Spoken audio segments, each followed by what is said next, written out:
캐나다 토론토에서 심리학으로 가르치던 레슬리 그린버그 교수님이라는 분이 계신데요.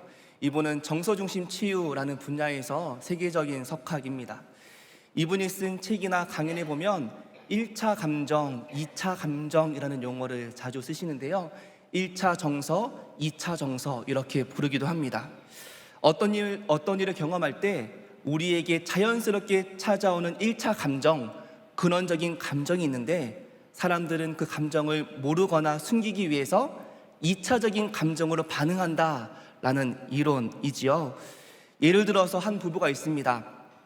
어느 날 남편이 직장에서 늦은 시간까지 회식을 한다는 핑계로 집에 들어오지 않는 거예요. 심지어 연락도 제대로 하지 않았습니다. 이제 밤늦게 남편이 들어오니까 아내는 남편을 향해서 크게 화를 내고 분노했죠. 아이들이 다 보는 앞에서 아내가 자신에게 화내는 모습을 본 남편도 또 불같이 화를 내고 큰 부부싸움이 일어났습니다. 화를 내기 이전에 집에서 남편을 기다리는 아내의 마음은 어떤 마음이었을까요? 첫 번째는 염려의 마음이었겠죠. 혹시나 남편이 사고를 당하지 않았을까라는 염려와 불안감이 아내의 마음에 있었겠죠. 또 늦을 것 같으면 연락을 해주지 않는 남편의 태도에 서운함을 느낍니다. 무엇인가 이 남편이 시간이 지나면서 변하는 것 같은 그 마음이 찾아오는 거예요. 내가 남편에게 소중한 존재가 되지 못하는 것 같다는 그 서운함이 이 아내의 마음에 찾아온 거죠. 오늘 예로 든 이 부부의 모습에서 이 아내에게 찾아온 근원적인 감정, 1차 감정은 무엇이죠? 자신을 소중하게 여기지 않는 남편에 대한 서운한 마음이죠. 남편에 대한 걱정이나 불안함이죠. 그런데 이렇게 1차 감정을 남편에게 표현하지 못하고 2차 감정인 분노만 드러냈을 때 부부 사이에 문제가 생기는 거라는 겁니다. 남편은 그렇게 싸운 이후에 아내와 싸우기 싫어서 늦은 시간에 귀가하는 것을 자제할 수 있겠지만 아내가 느끼는 1차 감정, 즉 내가 소중히 여김받지 못한다라는 것을 모르기 때문에 다양한 상황에서 아내를 서운하게 할 수가 있는 거죠.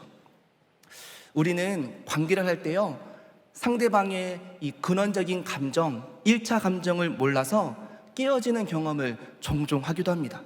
모양도 다르고 상황도 다르고 싸움의 이유와 내용도 다르지만 결국 이 한 가지를 몰라서 관계 가운데 어려움을 겪기도 하는 거죠. 오늘 본문을 한번 살펴보고 싶은데요, 창세기 3장에 보면 아담의 범죄 이후에 이어지는 내용들이 성경에서 기록되어 있습니다. 8절 같이 한번 읽어볼까요? 시작. 그들이 그날 바람이 불 때 동산에 거니시는 여호와 하나님의 소리를 듣고 아담과 그의 아내가 여호와 하나님의 낯을 피하여 동산 나무 사이에 숨은지라. 오늘 본문에 보니까 아담과 하와는 하나님이 거니시는 소리만 듣고 어떻게 했죠? 나무 사이에 숨었습니다. 그때 하나님이 아담을 부르시죠. 아담아, 내가 어디에 있느냐? 그때 아담의 대답이 10절입니다. 같이 읽어볼까요? 시작. 이르되 내가 동산에서 하나님의 소리를 듣고 내가 벗었으므로 두려워하여 숨었나이다. 아담이 말하는 하나님이 두려워 숨은 이유가 무엇이죠? 내가 벗었으므로. 하나님이 등장하자마자 두려운 감정이 들었습니다. 그리고 내가 두려운 이유가 무엇 때문이라고요?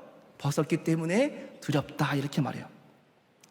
여러분, 아담이 벗었기 때문에 두려웠을까요? 성경에 보면요, 이 두려움의 원인은 발가벗음이 아니에요. 창세기 2장 25절 같이 읽어볼까요? 시작. 아담과 그의 아내 두 사람이 벌거벗었으나 부끄러워하지 아니하리라. 이전에는요, 벗었기 때문에 부끄러워하거나 두려워하지 않았습니다. 아담과 하와는 벗었기 때문에 하나님을 두려워한 것이 아닙니다. 불순종했기 때문에 하나님이 두려운 거죠. 하나님의 말씀에 불순종한 우리는요, 두려움에 휩싸일 수밖에 없습니다. 그것이 우리 피조물의 본질인 거예요. 우리들은 아담과 하와처럼 불순종을 가리기 위해서 거짓말 혹은 2차 감정 혹은 변명들을 드러내기가 참 쉽습니다. 그럴수록 하나님과의 관계는 점점 더 멀어지게 되는 거죠. 우리가 신앙생활 하다가 하나님과의 관계에서 두려움이 생긴다면 나의 두려움의 근원이 무엇인지를 고민하고 찾아가는 지혜가 우리에게 필요합니다. 하나님 말씀에 불순종하고 등을 돌리는 것은요, 우리의 연약한 실존입니다.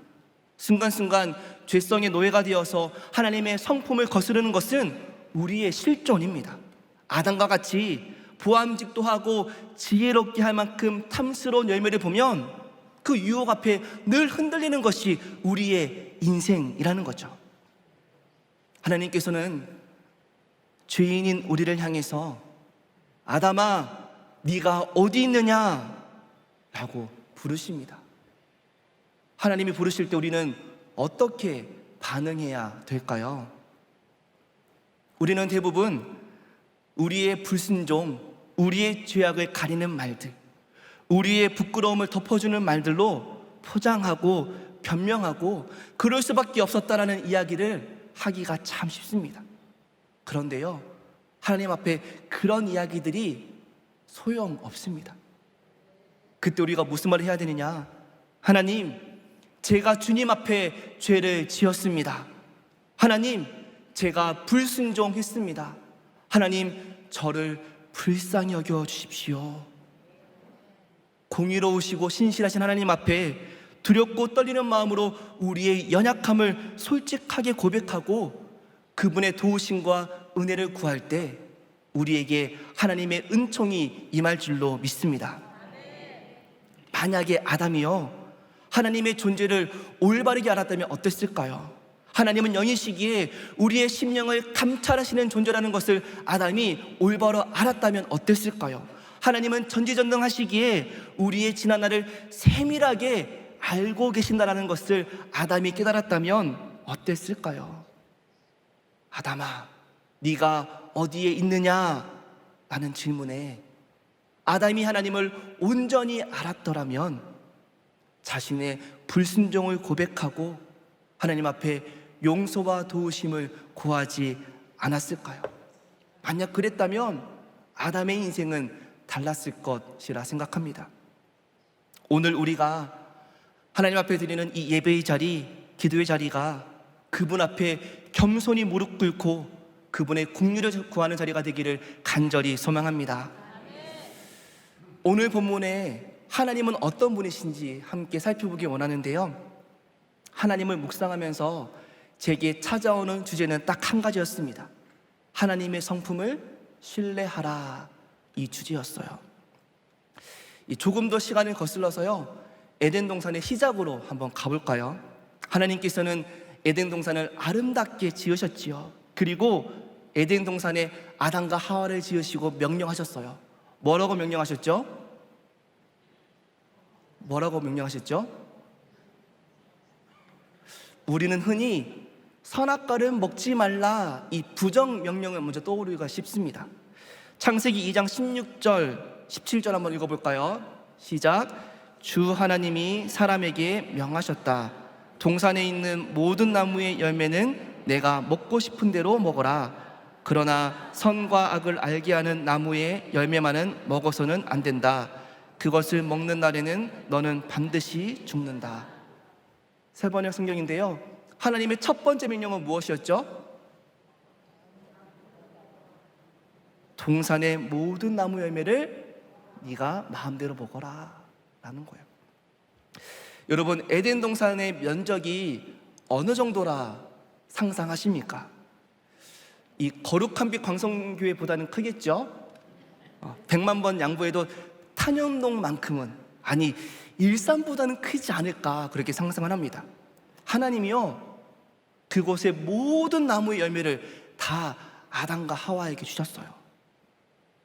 예를 들어서 일산 정도의 면적의 모든 열매를 다 주셨는데 나무 한 그루만 딱 금지하셨다면 하나님은 우리에게 모든 것을 다 주셨다라는 것을 먼저 깨달아야 하는 거예요. 그런데 아담이요, 선악을 알게 하는 나무 열매를 먹었습니다. 하나님께 정면으로 불순종한 것이죠. 그리고 그 불순종 직후에 하나님께서 동산을 거니시며 아담을 찾습니다. 8절 같이 읽어볼까요? 시작. 그들이 그날 바람이 불 때 동산에 거니시는 여호와 하나님의 소리를 듣고 아담과 그의 아내가 여호와 하나님의 낯을 피하여 동산나무 사이에 숨은지라. 아담과 하와는요, 하나님이 모든 것을 다 주셨는데 고작 딱 한 가지 금지하신 것, 그것을 어겼습니다. 만약에 여러분이 하나님이라면 아담과 하와의 범죄 이후에 어떻게 하셨겠어요? 범죄한 그들을 만나러 갈 때 여러분은 어떻게 가시겠습니까? 영화라고 상상해 본다면 어떤 분위기일까요?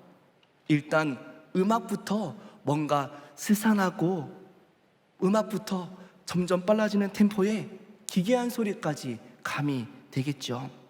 마치 범죄 영화나 공포 영화의 한 장면처럼 긴박한 장면으로 묘사될 것 같습니다. 그런데요, 오늘 성경에 나타난 하나님의 등장은 어때요? 마치 아무 일이 없었던 것처럼 잔잔하게 동산을 거니고 계신 거예요. 평온하게 아담을 찾으시는 거예요. 아무 일이 없었던 것처럼 아담을 부르시는 거예요. 여러분, 하나님이요, 아담이 어디 있는지 몰라서 찾고 부르시는 걸까요? 하나님은 나무 사이에 숨어있는 아담을 단번에 찾아낼 수 있는 분이십니다. 순식간에 아담 앞에 딱 하고 나타날 수 있는 분이십니다. 하지만 하나님은 그렇게 하지 않으셨습니다. 하나님은요, 당신의 말씀에 불순종한 아담과 하와를 여전히 사랑하셨고, 그리고 그 사랑 때문에 회개할 기회를 주기 위해서 아담과 하와를 찾아가셨습니다.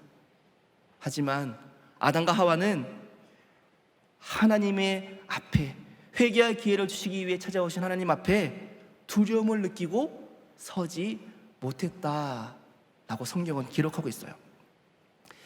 그들이 생각하는 두려움의 이유는 벌거벗음이었습니다. 아담과 하와는 하나님께서 문제시하지 않은 벌거벗음을 그들 스스로 문제로 여기고 두려워 숨었다는 것이죠. 불순종한 인간은요, 하나님의 판단, 하나님의 기준에 따르지 않고 자기 중심적인 판단을 하고 있다는 것을 성경을 통해 깨달을 수 있습니다. 하나님이 괜찮다라고 하면 괜찮은 건데 아담과 하와는 불순종했기에 그럴 수가 없었던 거죠. 그래서 어떻게 했죠? 3장 7절 같이 읽어볼까요? 시작. 이에 그들의 눈이 밝아져 자기들이 벗은 줄을 알고 무화과 나무 잎을 엮어 치마로 삼았더라.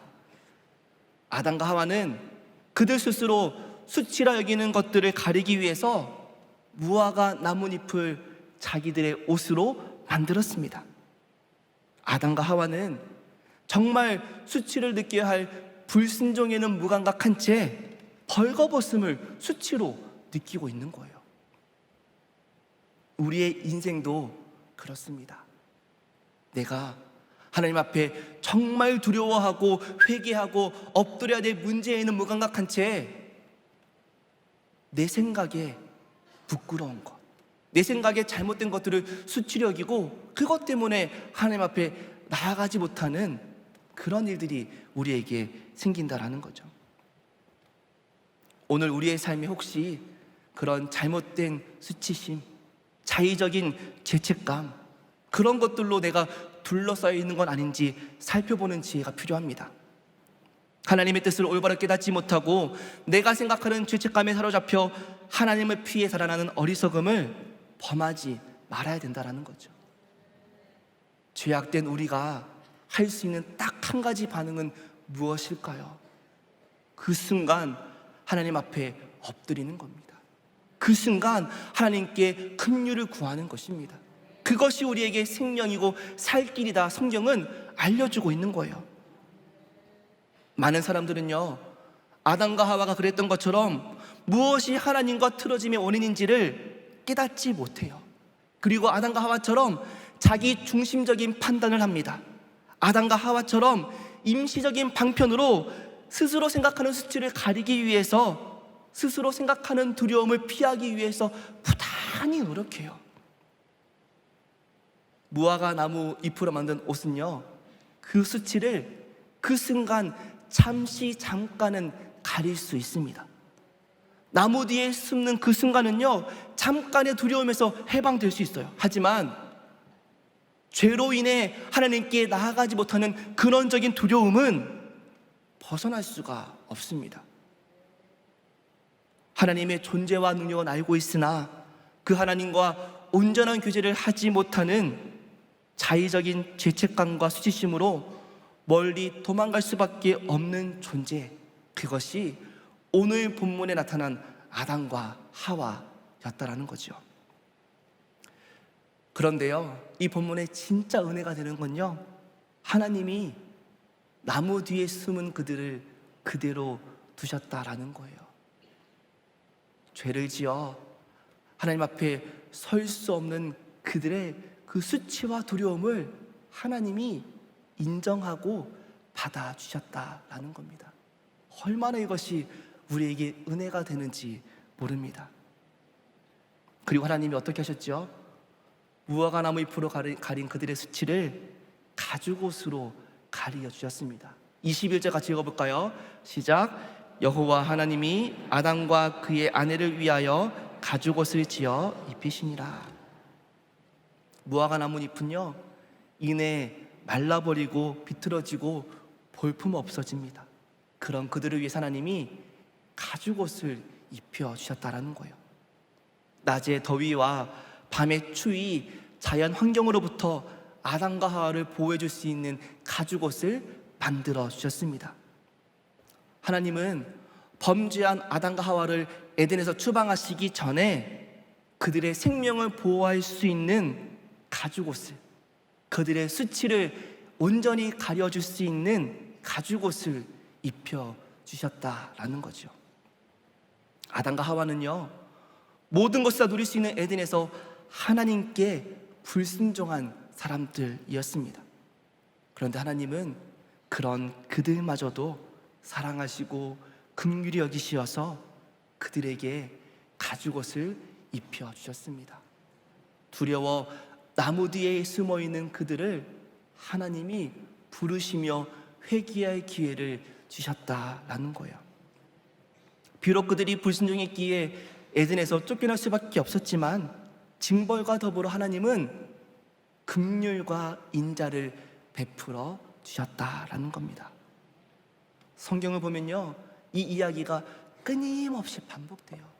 우리 인간은 하나님의 뜻에 불순종하고 하나님의 은혜에 무감각한 채 내가 생각하는 기쁨과 쾌락을 얻기 위해서 죄를 짓고, 하나님은 끊임없이 당신들의 백성을 용납하시고 기다리시고 품어주시는 것을 성경을 통해 알 수가 있습니다.